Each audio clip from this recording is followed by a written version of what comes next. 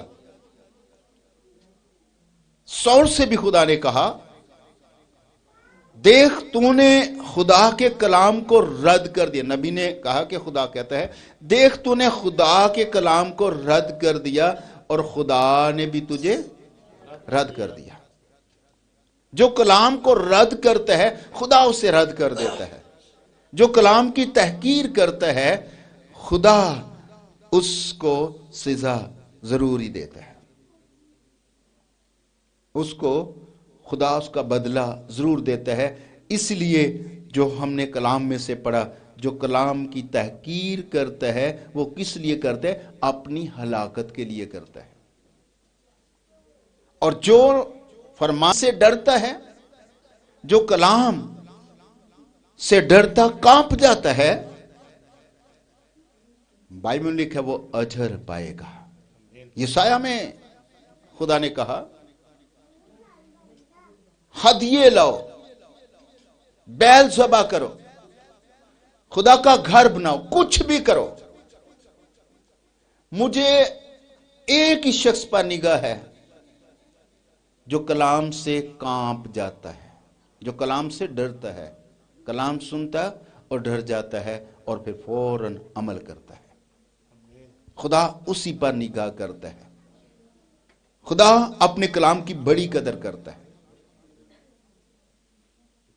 اسی لیے لکھا ہے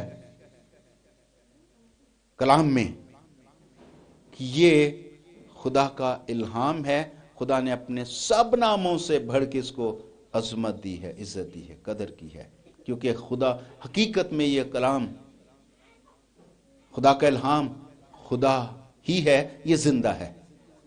اس کی تحقیر کرنا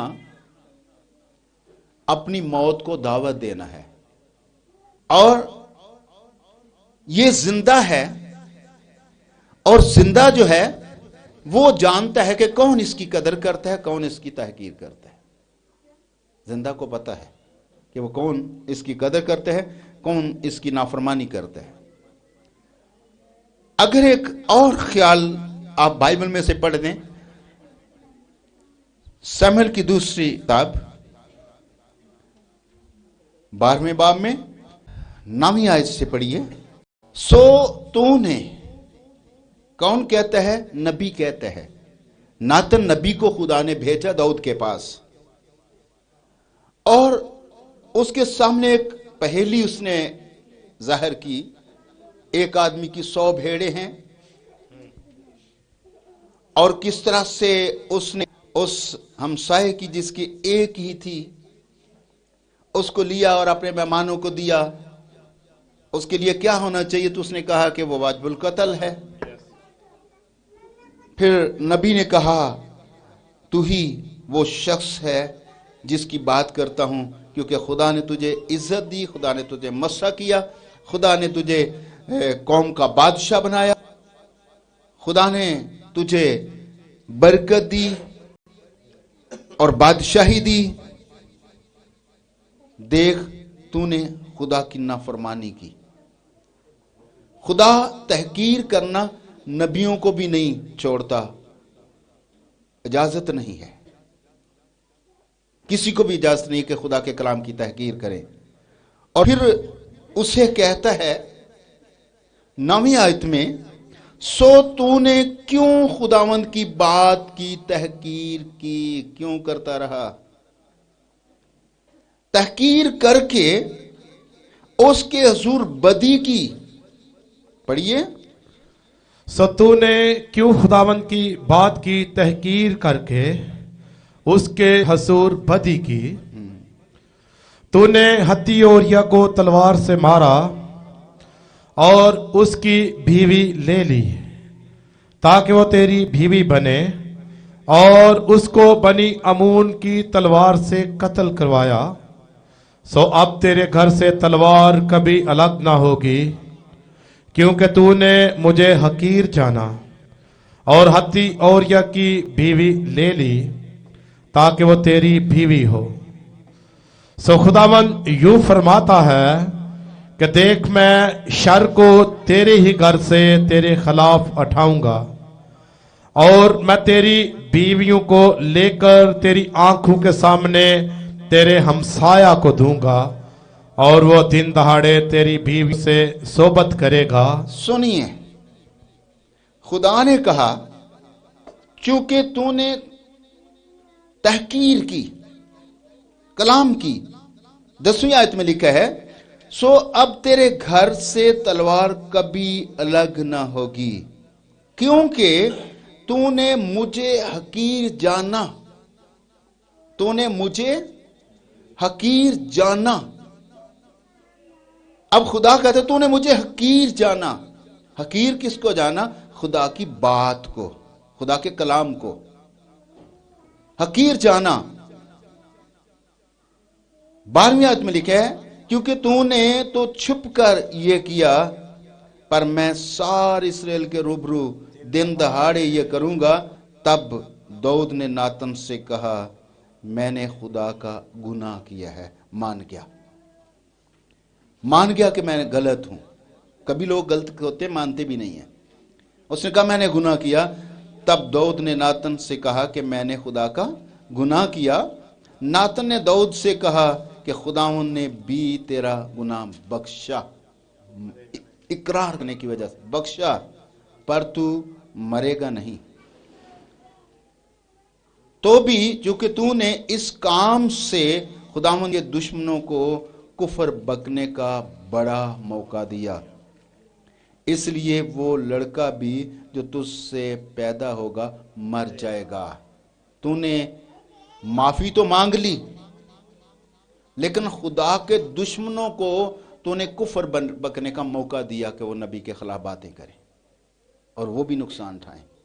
وہ نبی کے خلاف باتیں کریں گے، وہ بھی نقصان اٹھائیں گے، لیکن تو نے ان کو موقع دیا۔ تیرا یہ گناہ ہے، اس لیے وہ لڑکا نہیں بچا۔ اس نے دعائیں کی، روزے رکھے، لیکن وہ بچا نہیں، کیونکہ خدا کلام کی تحقیر کرنے والوں کے خلاف ہے، ہمیشہ خلاف ہے۔ خدا اپنے کلام کی قدر کرتا ہے، جو اس کی قدر کرتا ہے خدا اس کی قدر کرتا ہے، جو اس کو حقیر سمجھتا ہے خدا اس کی مخالفت کرتا ہے، خدا اس پر غضبناک ہوتا ہے۔ اس لیے ہمیں یہ ساری باتیں جاننا بہت ضروری ہیں۔ کلام کی تحقیر کرنا، ابھی ایک نئی خبر ہے جس کی میں آپ کو مبارکباد بھی دیتا ہوں، امریکہ کے صدر کی، کہ خدا نے اسے برکت دی، اسے کامیابی دی۔ آمین۔ ٹرمپ کو خدا نے کامیابی دی، اور اس کے خلاف ایک لیڈی کو کس طرح سے ہار ہوئی، کس طرح سے اس کے خلاف خدا ہوا، یہ بتانا چاہتا ہوں۔ کملا ہیرس، اس نے بہت محنت کی تھی اپنے کام کے لیے، لیکن خدا نے اسے کامیاب نہیں ہونے دیا۔ وجہ کیا تھی؟ ٹرمپ نے کہا کہ میں مسیحی ہوں اور مسیحی رہوں گا، اس کے بیان یہ تھے۔ اور کملا ہیرس کے آپ نے سنا کس وجہ سے ہاری ہو؟ اس نے مسیح کا اور مسیح کے نام کا اور مسیح کے لوگوں کا مذاق اڑایا تھا لوگوں کے سامنے۔ جب وہ تقریر کر رہی تھی تو ایک شخص نے نعرہ لگایا یسوع مسیح کا، جیزس از لارڈ۔ دوسرے نے پیچھے کہا جیزس از کنگ، اور اس نے کہا آپ خاموش رہیں، ادھر آپ جیزس کی منادی کرنے نہیں آئے، جیزس کا کام نہیں ہے، یہ ہماری سیاسی تقریر ہے، ادھر جیزس کا کوئی کام نہیں، اور جاؤ اگر یہ کرنا ہے تو کنونشن میں چلے جاؤ، وہاں پر جا کے کرو۔ اور ان کو مذاق اڑا کے لوگوں نے نکال دیا، اور لوگ اس کی ٹیم کے لوگ